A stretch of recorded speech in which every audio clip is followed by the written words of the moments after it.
So you just made a film with Martin Scorsese.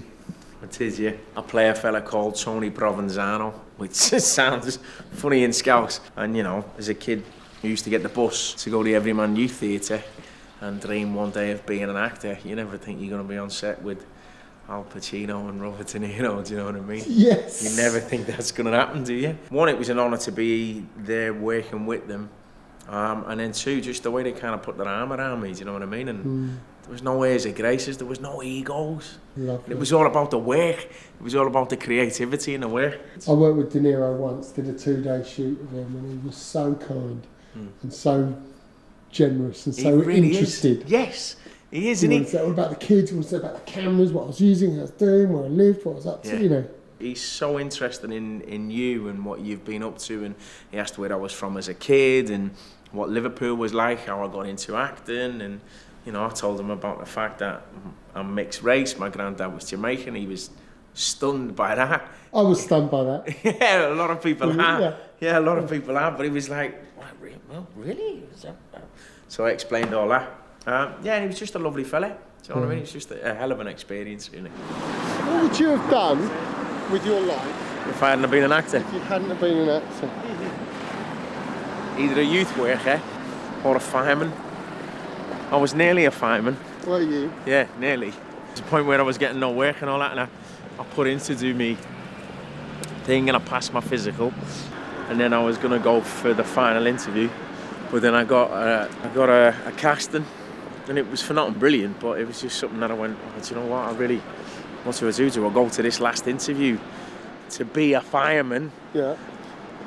Or do I go for this audition? And I just went for the audition. How old were you? About 22, I think, 23. Okay. After that, went and did Band of Brothers. I had a nice little part in that.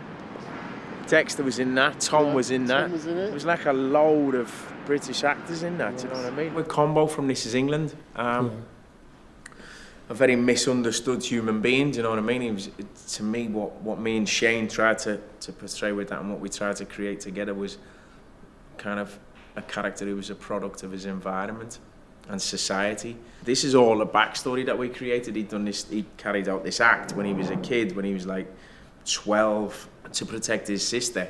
So then he got put in a juvie, basically. And back then, Borstal, back then in the 70s, wasn't it? 60s and 70s. Yeah.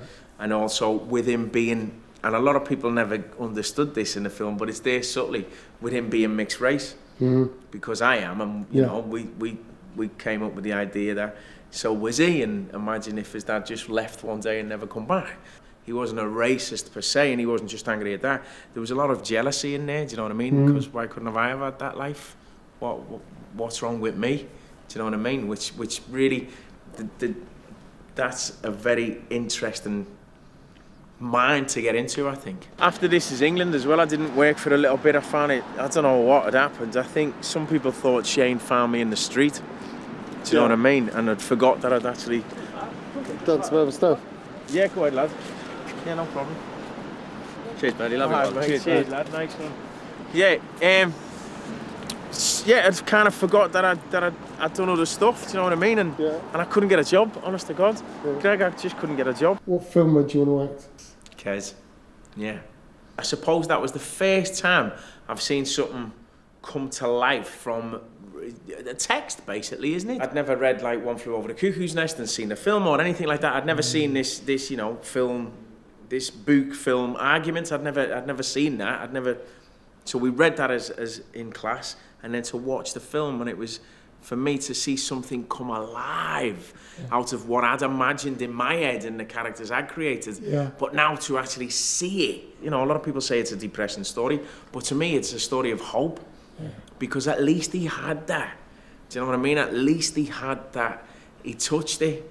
He had his little, his spirituality in many respects, do you know what I mean? And hopefully that'll carry him on for later life. But he had that, he touched it. Not long after that, I did Gangs in New York, which was a hell of an experience. Yeah, do you spend much time with Daniel Day-Lewis? I had at the beginning, because I used to box a little bit when I was a kid, at the beginning, and his trainer was from Liverpool as well, Yeah. he did the film The Boxer. Yeah. So at the beginning we spent quite a He bit of got time good together. for The Boxer, didn't he? He was deadly. He was a proper I mean, the man could have fought. And then on the first day of filming, I was sat in a chair and all that, and he just came over and he put his hand on my shoulder and he just went, "From now on, I call you Shang and you call me Bill." And I just looked in the mirror and I went, "Okay, Bill. Okay." And then that was it, you know what I mean? And that was him then? And that was him in. That was him in. No, that was him in then. He was in. He'd come in on a Monday and he'd go, "Hey, Shang, you see the game? You beat Man United 2-1. I was like, "Yeah, it was a good match, wasn't it, Bill?"